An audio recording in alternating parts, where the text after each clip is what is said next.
नमस्कार, स्वागत है आपका। दुबई में दे दनादन में बेंगलोर ने राजस्थान को 8 विकेट से करारी शिकस्त दी है। विराट कोहली और देवदत्त पडिक्कल जीत के हीरो बनकर उभर गए। राजस्थान रॉयल्स ने पहले बल्लेबाजी करते हुए 6 विकेट पर 154 रन बनाए। इसके बाद रॉयल चैलेंजर्स बेंगलोर ने 19.1 ओवर में 2 विकेट खोकर 158 रन बनाते हुए लक्ष्य हासिल कर लिया। आरसीबी के लिए कप्तान विराट कोहली ने नाबाद 72 और युवा ओपनर देवदत्त पडिक्कल ने 63 रन बनाए। विराट का बल्ला एक बार फिर से चला, फॉर्म में लौटते हुए दिखाई दे रहे हैं और लगातार उनके फैंस को कुछ इसी तरीके से उम्मीद भी थी। और चौथे मैच में आते आते उनका जब बल्ला चला, कोहली ने आईपीएल में 37वीं 50 लगा दी है और उनका बखूबी साथ पडिक्कल ने भी दिया और दोनों ही कल जीत के हीरो रहे। लेकिन विपरीत टीम पर जिस तरीके से ये दोनों भारी पड़े, वहां पर मुश्किल खड़ी कर दी। दुबई में आईपीएल 13 और उसका जो 15वां मैच, उसमें आप देखिए कि 8 विकेट से कैसे हार का स्वाद चखाया। चौथे मैच में विराट कोहली का तो बल्ला चला, लेकिन पडिक्कल ने भी अपने तेवर जबरदस्त दिखाए। लगातार जो विराट के फैंस थे, उनको ये उम्मीद थी कि विराट यहां पर ताबड़तोड़ पारियां खेलेंगे, लेकिन बल्ला इसके पहले चल नहीं पा रहा था। इसके पहले अगर हम देखें तो कई ऐसे युवा क्रिकेटर्स उभर कर निकले हैं जिन पर पूरे दुनिया की निगाहें टिक चुकी हैं। लेकिन जो पुराने हमारे धुआंधार बल्लेबाज थे, वो अलग अलग टीमों के हो सकते हैं। विराट उनमें से एक हैं। धोनी जो कि खुद भी अपनी तरफ से भरसक कोशिश कर रहे हैं, लेकिन उनकी टीम को इसका कुछ खास फायदा नहीं मिल पा रहा और इस बार की परफॉर्मेंस उनकी टीम की भी बहुत ही ज्यादा खराब दिखाई दे रही है। लेकिन अब विराट का जब बल्ला चला है तो आगे आने वाले मैचों में किस तरीके से शानदार पारियां वो खेलेंगे। हालांकि इस पारी में ना सिर्फ जीत उन्होंने दिलाई, बल्कि उसके साथ साथ 37वीं 50 भी अपने नाम कर ली है और पडिक्कल ने भी बेहतरीन खेल की नुमाइश की। यहां पर बेहतरीन खेल को उन्होंने दर्शाया। उनके फैंस के लिए भी एक उचित मौका था, बेहतर मौका था। चौथे मैच में आखिरकार विराट का बल्ला चला। कोहली ने आईपीएल में 37वीं 50 अपने नाम की। दुबई में जो परिस्थितियां हैं, जिस तरीके का ग्राउंड, जिस तरीके की पिच, उसमें कई चुनौतियां बनती हैं। लेकिन उन्हीं चुनौतियों के बीच में अगर हम देखें तो कई ऐसे खिलाड़ी उभरकर इस बार आईपीएल 13 में आए जिस पर बाकायदा निगाहें टिक गई हैं। बीसीसीआई की भी, उन्हें भी बेहतर मौका मिल सकता है भविष्य में। लेकिन हमारे जो पहले से कद्दावर क्रिकेटर रहे और जिनके ऊपर दारोमदार अपनी अपनी टीमों का भी था, ना सिर्फ बतौर कप्तान बल्कि उसके साथ साथ उनको अपनी परफॉर्मेंस से भी आगे भविष्य के लिए भी संकेत देने थे और यह दर्शाना था कि अभी भी दमखम बाकी है। उन तमाम लोगों में से एक विराट कोहली, जिनका बल्ला आखिरकार चला है।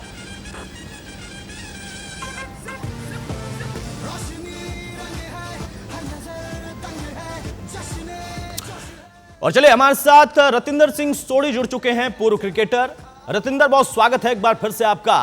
आईपीएल 13 का जो सीजन और कल का ये मुकाबला कैसे देखते हैं? एक अच्छा संकेत है कि विराट का बल्ला भी चला है और पडिक्कल उभर कर निकल कर आए।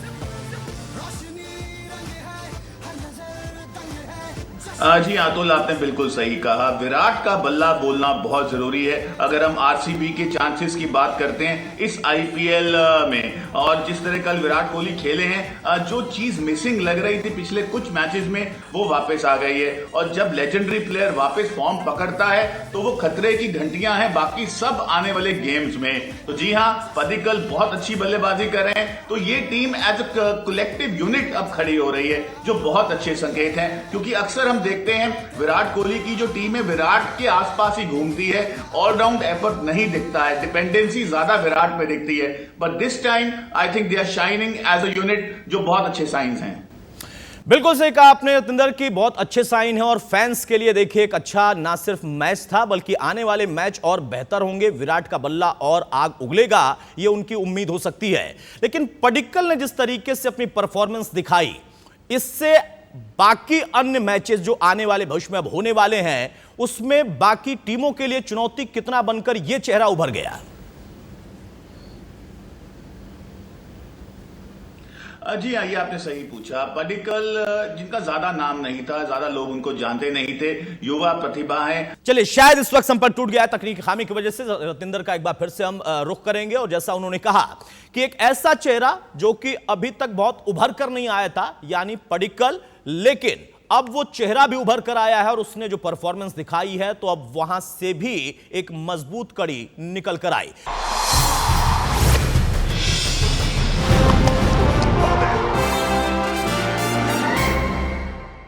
जी हाँ, तो बिल्कुल अपनी बल्लेबाजी से भी खुश और फॉर्म में लौटने से और ज्यादा खुश दिखाई दिए, गदगद दिखाई दिए विराट। लेकिन सबसे बड़ी बात थी कि बल्ला बोलना बहुत जरूरी था, क्योंकि इस बार आईपीएल 13 में दुबई में जहां पर कुछ विषम परिस्थितियां, अगर हम भौगोलिक उससे लिहाज से देखें या फिर कहें कि क्लाइमेट के हिसाब से, ग्राउंड के हिसाब से, पिच के हिसाब से, वहां पर कुछ चेहरे बहुत बेहतर निकल कर आए। लेकिन उसके साथ साथ आप देखिए कि कुछ और चेहरे जो कि पुराने कद्दावर थे, उनकी परफॉर्मेंस बहुत रूटीन में नहीं आ पा रही थी। हमारे साथ राजकुमार शर्मा साहब भी जुड़ चुके हैं, विराट कोहली के कोच। शर्मा साहब, बहुत स्वागत है आपका। आखिरकार खुशी हो रही होगी कि हां, बोल गया बल्ला विराट का। नहीं, देखिए, अतुल, मैं बहुत ज्यादा चिंतित नहीं था इस बात को लेकर कि उनके रन नहीं बने हैं, क्योंकि वो जैसे उनसे बात हो रही थी तो बड़े कॉन्फिडेंट थे वो, और उन्होंने कहा था कि नेक्स्ट में अच्छी बैटिंग हो रही है। तो मैं जानता था कि कुछ ही समय है ऐसा कि जब उनकी वापसी होगी, और उन्होंने करके दिखाया, क्योंकि वो एक ऐसा बल्लेबाज है जिसको आप बहुत देर तक शांत नहीं रख सकते। बिल्कुल सही कहा आपने कि आप बहुत देर तक विराट को शांत नहीं रख सकते, और इसीलिए आपको पूरा भरोसा था एज ए कोच उनके कि अब कभी न कभी तो वो तस्वीर निकल कर आएगी। इंतजार बहुत लंबा नहीं होने वाला है। लेकिन यहां पर विराट ने जिस तरीके से पारी खेली, और जो अब फिर से जो उनकी बल्लेबाजी में वो पुराने तेवर दिखाई दिए, ये क्यों बीच में गैप सा हो गया था, कहां पर कमी रह गई थी, और जो अब जाकर उनकी परफॉर्मेंस फिर से उसी ट्रैक पर आ गई? देखिए, T20 फॉर्मेट अतुल बहुत फास्ट फॉर्मेट होता है, और इसमें कई बार ज़रूरत होती है कि आपको जाते ही मारना होता है, जाते ही जो रन रेट है उसको पकड़ना होता है। तो कभी कभी ऐसा हो जाता है कि आप बहुत जल्दी स्ट्रोक्स खेलने लग जाते हैं, आपको आइडिया नहीं होता कि विकेट कैसा खेल रही है या क्या बॉलिंग हो रही है। तो उसमें समय लगता है, नई जगह थी, बहुत लंबा ले ऑफ था, 6 महीने से क्रिकेट नहीं हुई थी, तो थोड़ा समय लगता है। लेकिन शानदार वापसी की है विराट ने, और वो मुझे पूरी आशा है कि अब वो उस फॉर्म को कंटिन्यू करेंगे।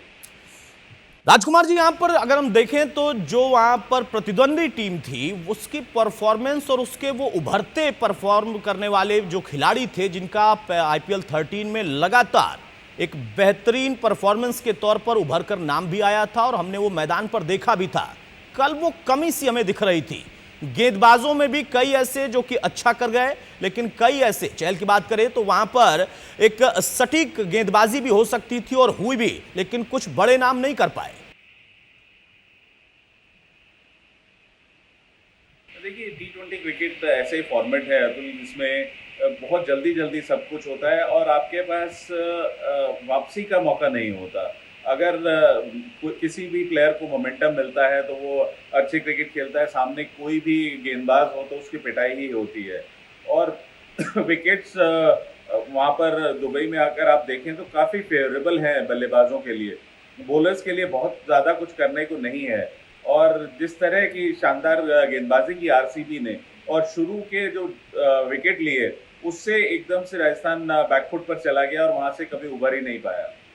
बिल्कुल से कहा आपने कि गेंदबाजों के लिए बहुत कुछ करने को नहीं है। अच्छी गेंदबाजी करने के बाद भी बल्लेबाजी इस बार हावी दिखाई दे रहा है। आप दोनों हमारे साथ बने रहिए, आगे भी हम चर्चा जारी रखेंगे, क्योंकि डबल हेडर मैच और उसमें किस तरीके से दूसरा मैच जब शुरू हुआ तो वहां का नजारा क्या था। दिल्ली कैपिटल्स ने कोलकाता नाइट राइडर्स को 18 रन से हराया। कप्तान श्रेयस अय्यर और पृथ्वी शॉ जीत के हीरो रहे।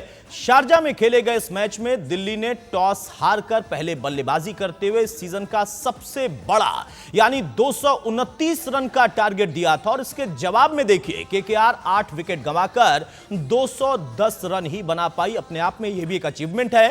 केकेआर की यह दूसरी हार है। इस जीत के साथ दिल्ली पॉइंट टेबल में टॉप पर पहुंच गई है, यानी दे दनादन में इस वक्त दिल्ली सबसे अव्वल नंबर पर है। और कल ये नजारा जब दिखा, आप देखिए कि ये दोनों ही खिलाड़ी जब वहां पर शॉट्स लगाते दिखे तो उसके बाद बाउंड्री के पार ही गेंद जा रही थी, बीच में कहीं कोई रोक नहीं पा रहा था। श्रेयस अय्यर और पृथ्वी शॉ ने वहां पर 50 लगाई, और उसके साथ साथ उन्होंने जीत भी दिलाई, और दिल्ली इसी वजह से अब अव्वल मुकाम हासिल कर चुकी है। शानदार मुकाबला था। शानदार मुकाबले में शानदार तरीके से हमने शॉट्स भी देखे, और वहां पर आप देखिए टेक्निक का भरपूर इस्तेमाल करने के साथ साथ आक्रामक बल्लेबाजी भी दिखाई दी। रतिंदर हमारे साथ लगातार बने। रतिंदर, अगर हम इस मुकाबले की बात करें तो अपने आप में एक सबसे बड़ा टारगेट और अचीवमेंट दूसरी भी है कि उस टारगेट को भले पूरी तरह से अचीव नहीं कर पाए, लेकिन वहां तक पहुंचने की कोशिश की। यह भी अपने आप में एक नया ट्रेंड ही दिखाई दिया।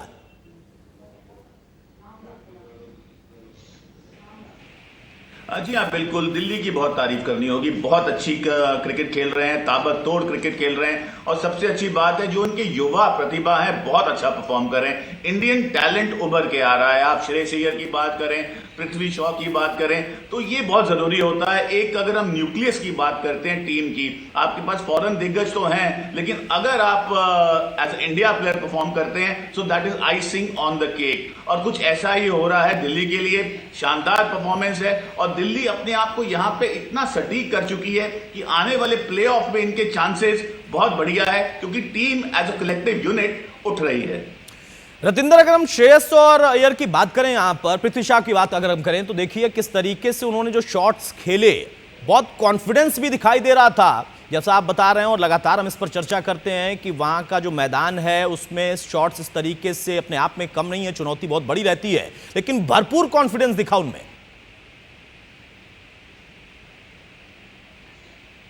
जी हाँ, ये बहुत अच्छी बात है। हमें ये भी नहीं भूलना चाहिए अतुल, ये सब प्लेयर्स लॉकडाउन के बाद दुबई खेलने गए हैं, ज्यादा प्रैक्टिस नहीं की है, और प्लेयर को अगर 2 दिन भी प्रैक्टिस ना मिले तो उनकी फॉर्म पे फर्क पड़ता है। बस पृथ्वी शॉ का जो फॉर्म है बहुत इंकरेजिंग है। चोटिल थे, राइट ऑफ उनको किया गया था, लेकिन उन्होंने इस परफॉर्मेंस से, जैसे आईपीएल में दिखाई है, अपने क्रिटिक्स को शांत किया है। तो कल के मुकाबले की बात तो हो गई, लेकिन आज भी डबल हेडर मुकाबला है, उसकी भी हम चर्चा करेंगे।